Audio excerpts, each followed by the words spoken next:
तो इस्तीफा वापस करे, राजेंद्र पाल गौतम को दोबारा मंत्री बनाए और कहे ना कि अपने समाज का काम करो।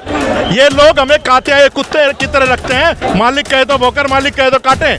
लेकिन अब राजेंद्र पाल गौतम जैसे हमारे जैसे लोग, हमें समझ में आ गई कि अम्बेडकरवादी विचारधारा का। मैं तो शुरू से ही कहता हूँ कि लाला जो है ना आरएसएस का छोटा रिचार्ज है।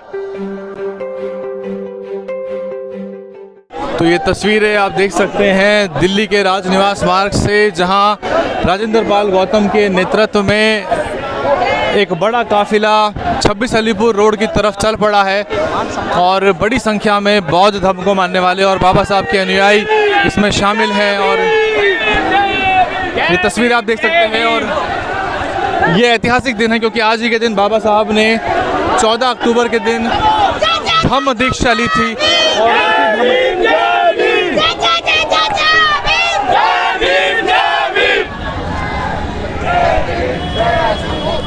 तो ये वो सड़क है जो सीधा विधानसभा की ओर जाती है। बड़ी संख्या में अम्बेडकरवादियों का हुजूम यहाँ उमड़ा हुआ है। जिधर तक आपकी नज़र जाती है वहाँ पंचशील के झंडे हैं और बीच बीच में केजरीवाल मुर्दाबाद के नारे भी जो हैं वो सुनाई पड़ रहे हैं। और राजेंद्र पाल गौतम जिनका इस्तीफ़ा हुआ, 22 प्रतिज्ञाओं को लेके बड़ा बवाल हुआ।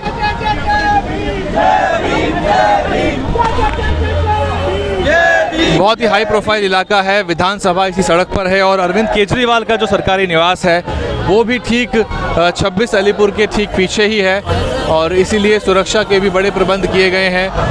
मिशन जय भीम के अलावा युवा शक्ति दल, भीम आर्मी, समता सैनिक दल और भी बहुत सारे जो विभिन्न जो संगठन हैं उस संगठन के जो लोग हैं मौजूद हैं। और हालांकि राजेंद्र पाल गौतम जो हैं वो किसी राजनीतिक सवालों से बच रहे हैं, लेकिन उनका कहना है कि आने वाले समय में मनुवादी ताकतों को जवाब दिया जाएगा। और मेरे हिसाब से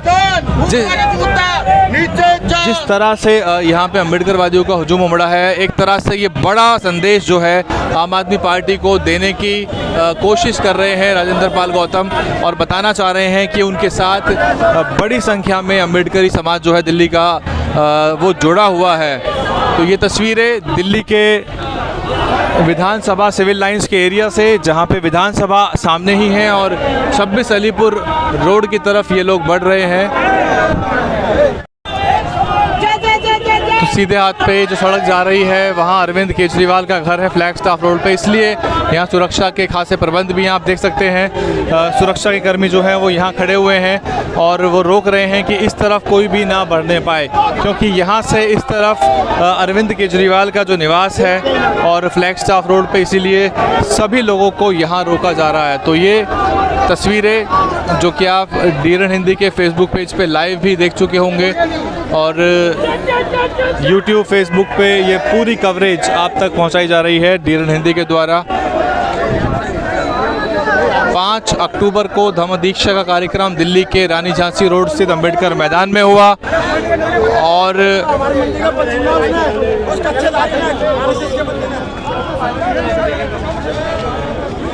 उसके बाद बीजेपी ने बाबा साहब की प्रतिज्ञा को लेके एक जो वीडियो है उस पर आपत्ति जताई। टीवी में वो वीडियो वायरल होती गई और उसके बाद मामले ने तूल पकड़ा और आखिरकार एक दोपहर को मंत्री राजेंद्र पाल गौतम ने अपना इस्तीफ़ा जो है वो ट्वीट कर दिया, फेसबुक पे डाल दिया। बयानों में उन्होंने ये कहा कि जो इस्तीफ़ा है वो उन्होंने अपनी मर्ज़ी से दिया है और बहुत से तर्क दिए, लेकिन जो बात नहीं कही जाती राजनीति में वो समझने की ये है कि ये इस्तीफ़ा दबाव में दिलवाया गया है, लिया गया है। बहुत से लोग ये भी कह रहे हैं कि बेहतर ये होता कि मंत्री जी इस्तीफ़ा देते ही नहीं और उनको बर्खास्त कर दिया जाता। अगर जो बर्खास्त कर देते तो ज़्यादा बेहतर होता, राजनीतिक रूप से उनके लिए बेहतर होता कि उनका इस्तीफ़ा जो है वो ना देके उनको बर्खास्त कर दिया जाता, क्योंकि गुजरात में चुनाव है। ऐसे में अरविंद केजरीवाल के ऊपर भी ये दबाव था कि वो गुजरात चुनाव के लिहाज से कोई भी ऐसा कदम ना उठाएं जो वोटों के लिहाज से उनके लिए नुकसानदेह रहे।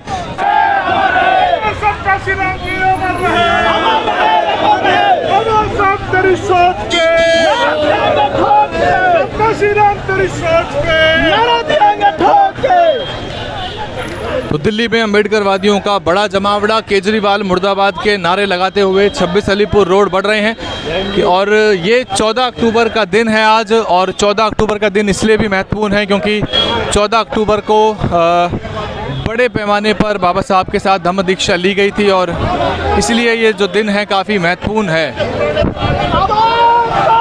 राजेंद्रपाल गौतम से जो है इस्तीफ़ा ले लिया गया है, आप देख सकते हैं, और इसी वजह से खासा रोष है दिल्ली में।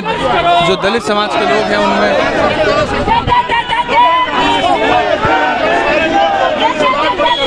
सड़कों पे उतरे हैं। आज हम लोग बाबा साहब अम्बेडकर के घर तक जा रहे हैं, लेकिन 2025 में जिस कोठी में लाला केजरीवाल बैठा है उस कोठी से उसे निकाल करके अपना मुख्यमंत्री बनाने का काम होगा। जो मामला रहा उसमें कहा जा रहा है कि जो 22 प्रतिज्ञाएं रही वो समाज को बांटने के लिए कहीं ना कहीं सनातन धर्म के खिलाफ भड़काने वाली है। देखिए, भारत सरकार खुद छपवाती है उन 22 प्रतिज्ञाओं को, और अगर सनातन धर्म के खिलाफ है तो बाबा साहब अम्बेडकर का फोटो काहे लगाता है? भगत सिंह नास्तिक था, उसका फोटो क्यों लगाता है? और ये मोदी जो है बाबा साहब के चरणों में क्यों झुकता है? बाबा साहब अम्बेडकर की आइडियोलॉजी ही इस दुनिया में एक आइडियोलॉजी है जो तथागत बुद्ध के जो मानव को एक समान बनाती है। लेकिन एक सनातन धर्म एक ऐसा धर्म है जो हिंदू धर्म है, एक ऐसे मानवता विरोधी लोग हैं जो आदमी के आदमी में भेद करते हैं, आदमी आदमी से उसकी जात पूछता है। अरे जात जानवरों की होती है। तो ये जो लाला जी है ये कट्टर आरएसएस का आदमी है, और हमारे समाज के लोगों को, जो लोग वहाँ बैठे हैं, उनको समझने की जरूरत है। अरे जो मंत्री का नहीं हुआ वो तुम्हारा क्या होगा, और जो बाबा साहब का नहीं हुआ वो तुम्हारा क्या होगा? तो ये लड़ाई खून की और डीएनए की लड़ाई है।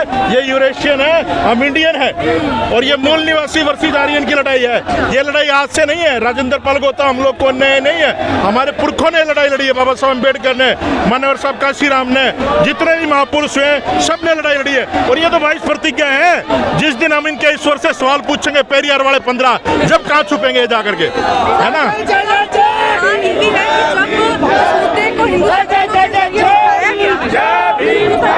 मुद्दे को उठाया गया तो उनकी मंशा इसके पीछे कुछ और रही थी, लेकिन अब जब आप लोगों का ये हुजूम अब नेशनल मीडिया कवर कर रही है, जब वहाँ पहुँचेगा तो इसका क्या असर होगा? देखिए, मैं तो ये कहता हूँ अगर केजरीवाल की माँ ने दूध पिला रखा है तो इस्तीफा वापस करे, राजेंद्र पाल गौतम को दोबारा मंत्री बनाए, और कहे ना कि अपने समाज का काम करो।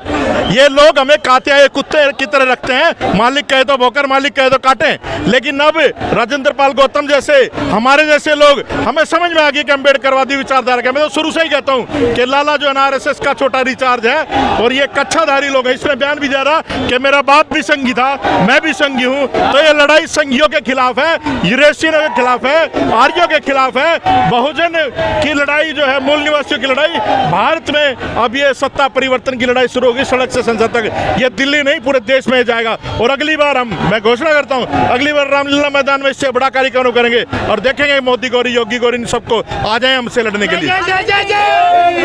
केजरीवाल गुजरात में जाते हैं तो जय श्री राम और जय द्वारकाधीश के नारे लगाते हैं। देखिए, मैंने कहा ना, इनका कोई चरित्र नहीं है। चाहे जो इनके पूजनीय उनका चरित्र देख लो, चाहे इनका चरित्र देख लो, ये कैरेक्टरलेस लोग हैं। इनका दिखने का कुछ और है, अंदर कुछ और होता है। सर, गुजरात में दलित वोट बहुत मायने रखता है, बहुत बड़ा वोट बैंक है। ऐसे में ये मुद्दा गुजरात में इम्पैक्टफुल होगा? देखिए, ये मुद्दा गुजरात में पूरा इम्पैक्टफुल होगा, सोशल मीडिया में पूरा चल रहा है। और जो मोदी वहाँ पर रहा है सीएम, उसने वहाँ की शिक्षा व्यवस्था को डंप कर दिया। लोग एजुकेट नहीं होंगे तो लोग आंदोलन कैसे करेंगे? यहाँ पर जितने लोग हैं, आप पंचशील का देख सकते हो झंडा, ये एजुकेटेड आदमी उठा सकता है। बौद्धिज्म का रास्ता बुद्धि से ही शुरू होता है, और हमारे लोगों की बुद्धि खत्म करने के लिए इन्होंने एजुकेशन व्यवस्था को ठप कर दिया है। तो अब हम लोग रुकने वाले नहीं है। पूरा ये भारत में नहीं हो रहा, आज श्रीलंका में भी चले जाओ, आप जापान में चले जाओ, चाइना में चले जाओ, जितने भी बौद्धिस्ट कंट्री हैं, सोशल मीडिया पे सबका सपोर्ट मिल रहा है। और अगली बार जब हम धम्म दीक्षा प्रोग्राम करेंगे तो कई कंट्रियों के राष्ट्रपति को बुलाएंगे जो बौद्धिस्ट कंट्री है, जब दिखाएंगे इनको कि बौद्धिज्म क्या होता है। अब ये लड़ाई रुकने वाली नहीं है। जितने भी मुख्यमंत्री मुख्यमंत्री है, जहाँ पर अरविंद केजरीवाल के दिल्ली में, चाहे पंजाब में, बाकी जितने भी ऑफिसर्स हैं, एक तरफ बाबा साहेब और दूसरी तरफ भगत सिंह रहते हैं। भगत सिंह खुद नास्तिक थे। देखिए, ये तो वैसे ही हो गया जैसे कल करवा चौथ का व्रत गया। औरतें व्रत भी रखती हैं, फिर भी लोग मरते हैं। और जिसकी औरतें रोज गाली देती है प्रधानमंत्री, वो भी जिंदा है। तो इनका चरित्र दिखावा कुछ हो रहा है, इनके पेट के अंदर कुछ हो रहा है। संदीप वाल्मीकि को बड़ी संख्या में अम्बेडकरवादियों का हुजूम यहाँ उमड़ा हुआ है। दिल्ली के राजनिवास मार्ग पे 26 अलीपुर की ओर बढ़ते हुए ये लोग पहुँच रहे हैं पंचशील का झंडा लिए। DNN हिंदी को सब्सक्राइब करने के लिए दबाएं लाल रंग का सब्सक्राइब बटन और घंटी का बटन दबाकर ऑल नोटिफिकेशन पर क्लिक करें। चैनल को जिंदा रखने के लिए नीले रंग का ज्वाइन बटन दबाकर चैनल को आर्थिक सहयोग करें।